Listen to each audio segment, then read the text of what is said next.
Single dad mechanic fixed. A flat for a crying teen, her billionaire mother called the next morning. The rain hammered against the garage roof like 1,000 angry fists. Marcus wiped his grease-stained hands on his coveralls and glanced at the clock. 7:47 p.m., almost closing time. His daughter Emma would be waiting for him at home, probably already hungry for dinner. Just as he reached for the light switch, headlights swept across the garage entrance. A sleek silver sedan limped into view, its front tire completely flat. Behind the wheel, Marcus could see a young girl, maybe 16 or 17, her face streaked with tears. He stepped out into the rain, waving her forward into the shelter of the garage. The girl rolled down her window, her voice trembling. "I don't know what happened. The tire just went flat and my phone died and I don't know what to do." Fresh tears spilled down her cheeks. Marcus's heart softened. She reminded him of Emma, vulnerable, scared, needing help. "It's okay," he said gently. "Let's get you out of the rain." Pull all the way in. Once the car was inside, the girl climbed out, clutching a dead phone. She wore an expensive-looking school uniform, and the sedan was a high-end model, but none of that mattered to Marcus. She was just a kid who needed help. "What's your name?" he asked, grabbing his tools. "Sophia," she whispered, wrapping her arms around herself. "I'm Marcus. Don't worry, Sophia. A flat tire is an easy fix, but first, do you need to call someone? Your parents must be worried." Her lip quivered. "My mom is probably freaking out. I was supposed to be home an hour ago. She's been really stressed lately, and I promised I'd be on time." And now, her voice broke. Marcus held up a hand. "Hey, it's gonna be fine. Use my phone." He pulled out his battered smartphone and handed it to her. Sophia dialed with shaking fingers. The call went to voicemail. "Mom, it's me. I got a flat tire, but I'm safe. I'm at a garage and a really nice mechanic is helping me. I'll be home soon. I love you." She hung up and handed the phone back. "Thank you." "No problem." Marcus knelt beside the flat tire, examining it. A nasty nail was lodged deep in the rubber. "Well, there's your culprit. I can patch this, but it'll take about 30 minutes. You hungry? I have some granola bars in my office." Sophia nodded gratefully. As Marcus worked, Sophia sat on a stool nearby, slowly relaxing. She told him about her day, a biology test she'd aced, her best friend's drama with her boyfriend, her college applications. Marcus listened, occasionally asking questions, reminded of the conversations he had with Emma. "You have kids?" Sophia asked suddenly. Marcus smiled. "A daughter. Emma, she's 14. It's just the two of us." "What happened to her mom?" The question was innocent, but it still stung. "She passed away 4 years ago, cancer." Sophia's eyes widened. "I'm so sorry." "It's okay. We're doing all right. Emma's a tough kid." Marcus tightened the last bolt and stood, wiping his hands. "There you go." "Good as new." Sophia jumped up, relief washing over her face. "Thank you so much." "How much do I owe you?" Marcus waved her off. "Don't worry about it. Just get home safe." "No, really, I should pay." "Sophia, it's late and your mom is worried." "Just go, and drive carefully." She hesitated, then impulsively hugged him. "Thank you." "You're really kind." Marcus chuckled, patting her shoulder awkwardly. "Go on now." He watched as she drove off into the rain, her taillights disappearing into the night. Then he locked up the garage and headed home, thinking nothing more of it. The next morning, Marcus was under the hood of a pickup truck when his phone rang. Unknown number. "Hello? Is this Marcus Chen?" The voice was crisp, professional, unmistakably wealthy. "Yes, who's this?" "My name is Victoria Hartwell. I believe you helped my daughter Sophia last night." Marcus straightened up, surprised. "Oh yeah. Is she okay?" "She's perfectly fine, thanks to you." There was a pause.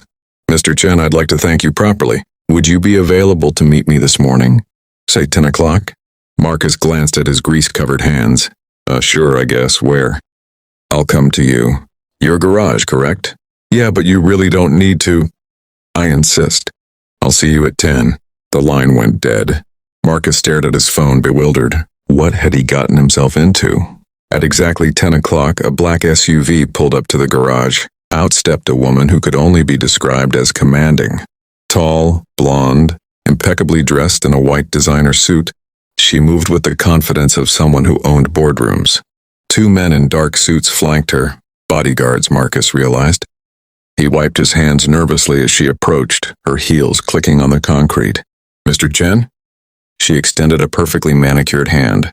"Marcus, please." He shook her hand, acutely aware of the grease under his fingernails. "Victoria Hartwell." Her smile was warm despite her intimidating presence. "Thank you for seeing me." "Of course. Listen, about last night, Sophia's a good kid. Anyone would have helped." Victoria's expression softened. "That's where you're wrong. In my experience, not everyone would have, especially not without expecting something in return." She glanced around the modest garage. "May we speak privately?" Marcus led her to his small office, really just a desk, a filing cabinet and two folding chairs. The bodyguards remained outside. Victoria sat gracefully, seemingly unbothered by the oil stains on everything. "Mr. Chen, Marcus, I want to be straightforward with you. I did some research this morning." Marcus's stomach tightened. That sounded ominous. "I know you're a single father. I know you've been running this garage for 6 years, barely breaking even. I know your daughter Emma is a straight A student at Jefferson Middle School. And I know that 4 years ago your wife Rachel passed away, leaving you with substantial medical debt." Marcus's jaw tightened. "Lady, I don't know what you're getting at, but—" Victoria held up a hand. "Please let me finish. I'm not here to invade your privacy or insult you. I'm here because last night, you showed my daughter kindness when she desperately needed it. You didn't ask who she was. You didn't ask for payment. You just helped." Her voice cracked slightly. "Do you know how rare that is in my world?" Marcus said nothing, unsure where this was going. Victoria composed herself. "I'm the CEO of Hartwell Industries. Perhaps you've heard of us?" Marcus had. They were massive real estate technology investments. Billionaire territory. "Sophia is everything to me," Victoria continued. "Her father died when she was 6. I've built an empire, but I've also built walls. I've taught my daughter to be careful, to question people's motives, to protect herself." She met Marcus's eyes.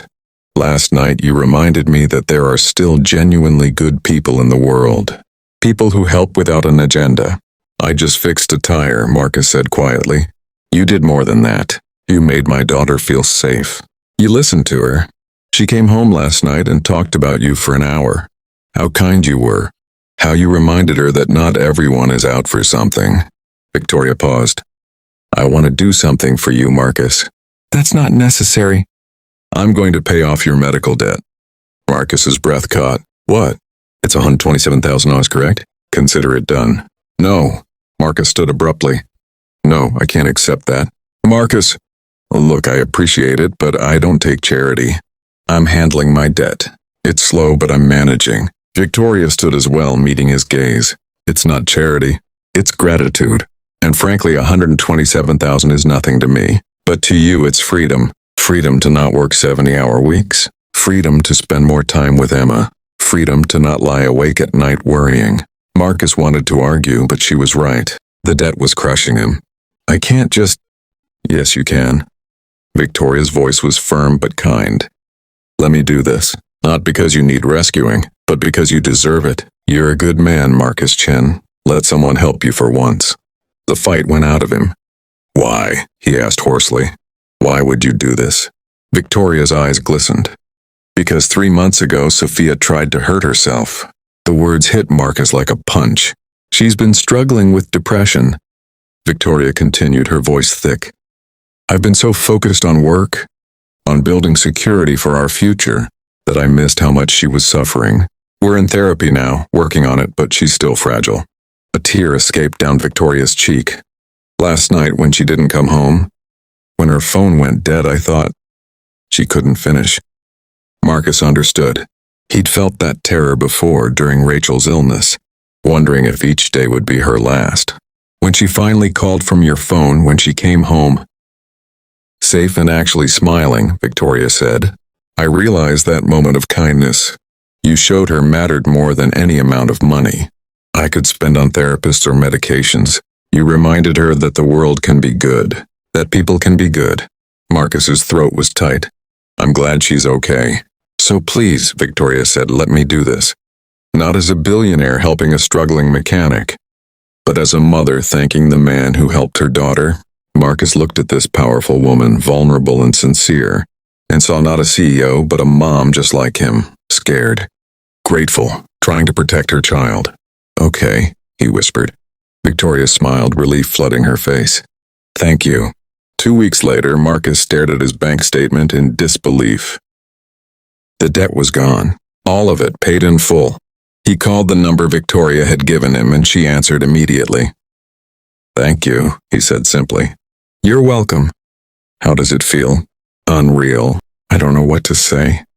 "Say you'll have dinner with us. Sophia wants to thank you properly, and I'd like Emma to meet her. What do you say?" Marcus smiled. "We'd love that." The dinner was at a nice restaurant, nothing too fancy, at Victoria's insistence. She didn't want Marcus or Emma to feel uncomfortable. Sophia and Emma hit it off immediately, bonding over their shared love of science, fiction, and their mutual understanding of loss. As Marcus watched them laugh together, he felt something he hadn't felt in years. Hope, not just for himself but for both families. Victoria leaned over. "They're good together." "Yeah," Marcus agreed. "They are. I meant what I said, Marcus. You're a good man. And if you ever need anything..." "I know, same goes for you. If you or Sophia ever need help, you know where to find me." Victoria smiled. "Actually, I was thinking, my company is opening a new automotive division. We need someone to run it, someone honest, hardworking, someone who understands the business from the ground up." Marcus blinked. "Are you offering me a job?" "I'm offering you an opportunity. You'd still do what you love, but on a bigger scale. Better pay, benefits, security for Emma's future." She paused. "But only if you want it. No pressure. Your garage is yours, and I respect that."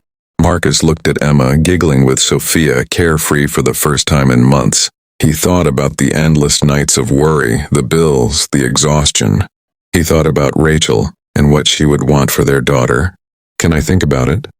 "Of course. Take all the time you need." Marcus took the job 3 months later. He kept his garage too, hiring a young mechanic to run it during the day, while he worked on building Victoria's automotive division. Emma and Sophia became best friends, and slowly, carefully, Marcus and Victoria became friends too. Two single parents who understood loss, resilience, and the importance of kindness. A year after that rainy night, Marcus stood in his new office, still smelling faintly of oil and metal, the way he liked it, and thought about how one small act of kindness had changed everything.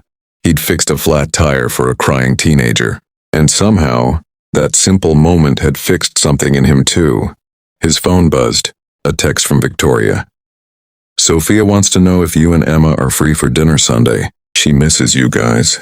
Marcus smiled and typed back, "We'll be there." Because that's what families do, they show up for each other. And somehow, unexpectedly, beautifully, that's what they'd become. A family.